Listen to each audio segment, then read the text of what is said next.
Support comes from the Missouri Forest Products Association, committed to conservation and careful management of the state's forests to make them more resilient and better habitats for wildlife. ChooseWood.com. St. Louis Public Radio's The Gateway gives you the day's news first thing every weekday morning. From the ever-evolving relationship between St. Louis City and County to developments in the Missouri and Illinois state capitals and reports from our correspondents in Rolla and the Metro East. We put it all in a roughly 10-minute package with clarity and context. Download The Gateway wherever you get podcasts. From St. Louis Public Radio. This is St. Louis on the Air.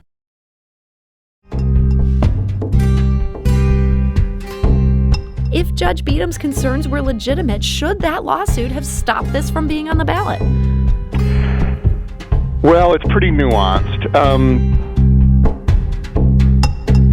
Beadham seems to believe that there is still left for analysis the question of whether, as a practical matter, maybe not as a pure legal matter, but as a practical matter, the amendment that was passed requires an appropriation. We think the Supreme Court's going to say that practical matter analysis is not really appropriate. You don't really do that.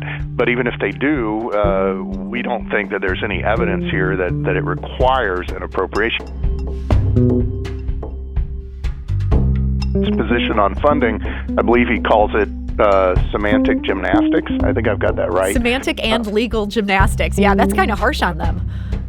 Little on the harsh side, right? So, I'm Sarah Fensky. Last summer, Missouri voters approved a constitutional amendment to expand the state's Medicaid offerings. But lawmakers refused to fund the program. Naturally, proponents of the expansion sued. Yesterday brought bad news for their effort. Cole County Circuit Court Judge John Beadham ruled against the group seeking to make sure the program is expanded and ruled in favor of the state of Missouri. But the fight isn't over yet, not by a long shot. And joining us today to explain what comes next is Chuck Hatfield. He's a partner at Stinson and an attorney for the people who sued to expand Medicaid in Missouri. Chuck, welcome. Thanks, Sarah. So, Chuck, yesterday was not the outcome you'd hoped for. Were you surprised by Judge Beadham's ruling?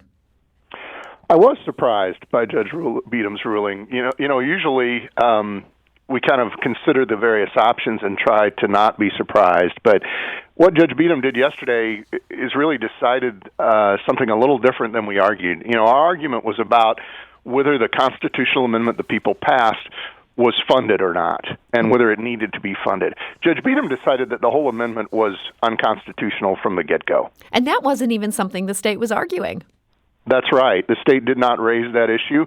I think we believed, everyone, including the lawyers for the state, believed that the issue of constitutionality of Medicaid expansion had been litigated before we all voted. There was a case taken up at the Western District Court of Appeals that Judge Beadham discusses in his opinion. We think that resolved it. Judge Beadham did not. And we'll see if the Supreme Court agrees. Yeah, I mean, there was some fascinating language in his ruling here. He writes, if Amendment 2 was validly enacted, the plaintiffs are absolutely right, meaning you. Does that give you some hope to know that if this was validly enacted, you're in the clear? He's just saying it's not validly enacted.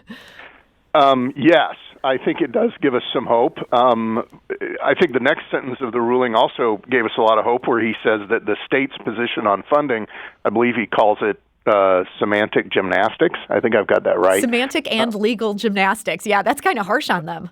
Little on the harsh side, right? So I think, yes, he said, I agree with the plaintiffs, I disagree with the state, but I'm going to go back and look at whether the thing was validly enacted. And in some ways, you know, I'm a glasses half full kind of guy. I think he did us a favor, because we can now go straight to the Missouri Supreme Court. The way we presented the case, we thought we'd have to go to the Court of Appeals. It really wasn't a constitutional issue. It was just an issue of funding. But now that Judge Beadham has found a provision of the Constitution to itself be unconstitutional, we believe we can go straight to the Supreme Court. We filed an appeal there yesterday. and the state has agreed to an expedited briefing schedule that should have it presented to the court by the end of July. So the state is not trying to argue that you have to go to the appellate court first. You're just straight on to the Supreme Court at this point?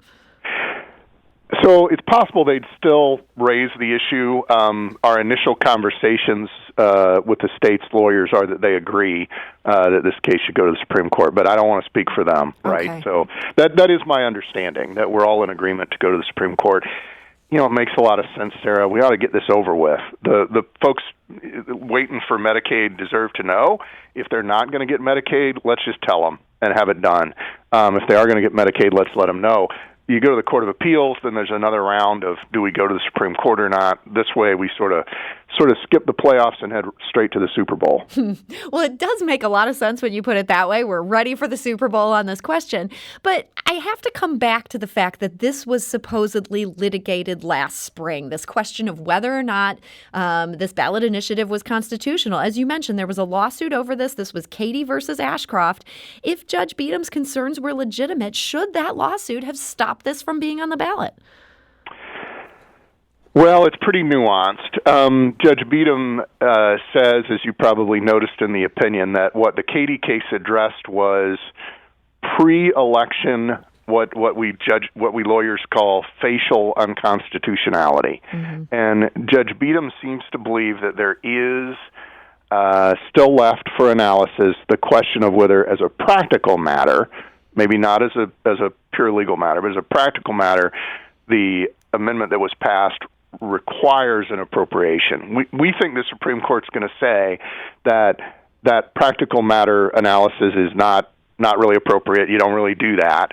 But even if they do, we don't think that there's any evidence here that it requires an appropriation. You know, the state's going to save some money by expanding Medicaid because the federal government's going to match a 90-10 rate.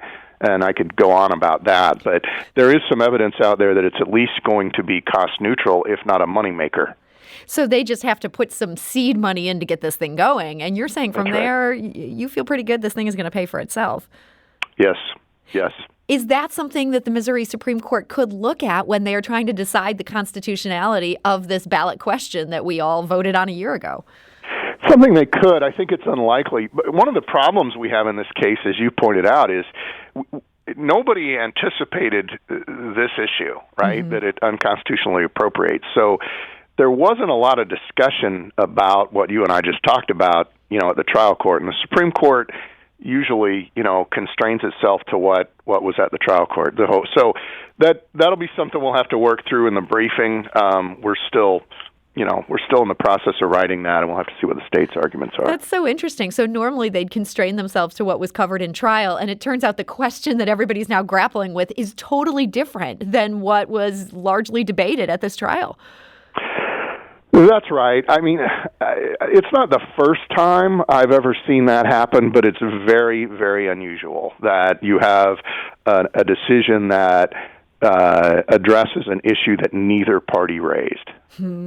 Well, this is just, we're in such unprecedented waters here, and there's so much at stake here. We're talking about 275,000 Missourians who will be eligible for coverage if you win. They will not get this coverage if your opponents win. And also a lot of money, mostly covered by the feds, as you mentioned. For people who are just tuning into this, haven't really thought much about this issue, tell us just a little bit about your clients in this case and why this matters to them. Right. So Medicaid expansion still covers people who, don't have very high income levels at all. We're talking about just slightly above the poverty level.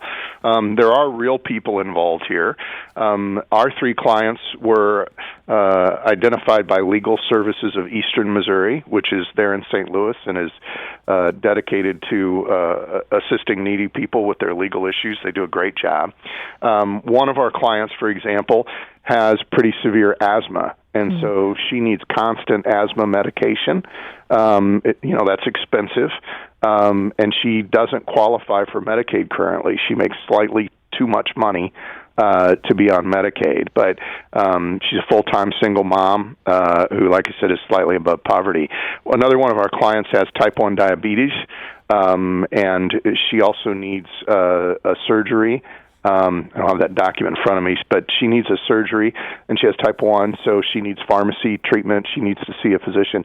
There are a lot of people out there who are skipping medical treatment because they simply can't afford it.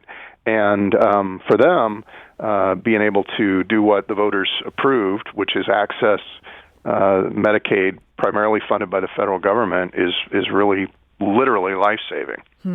Well, as you attempt to resolve this question in court, as you mentioned, you're going straight to the Super Bowl. Remind us of what the timeline is here for this process in front of you.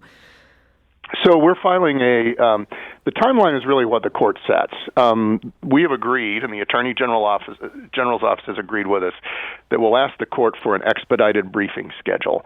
They're actually finalizing that right now, but basically, we, as the losing party, will file our briefs next week. Then the state will file briefs, a week or so after that.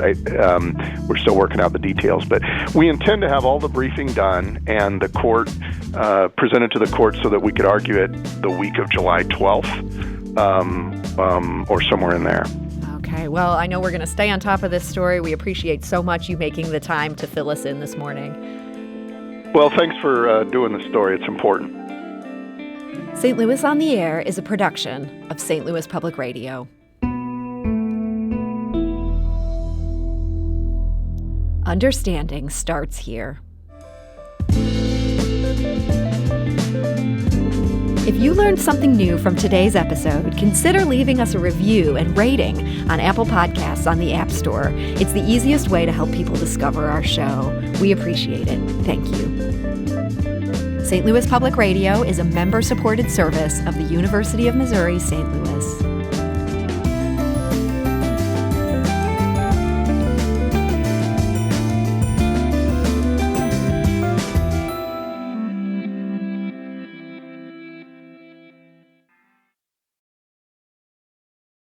Support comes from the Missouri Forest Products Association. Missouri produces wood pallets, railroad ties, white oak barrels, hardwood floors, and more. Details on the variety of products made in the state are at choosewood.com.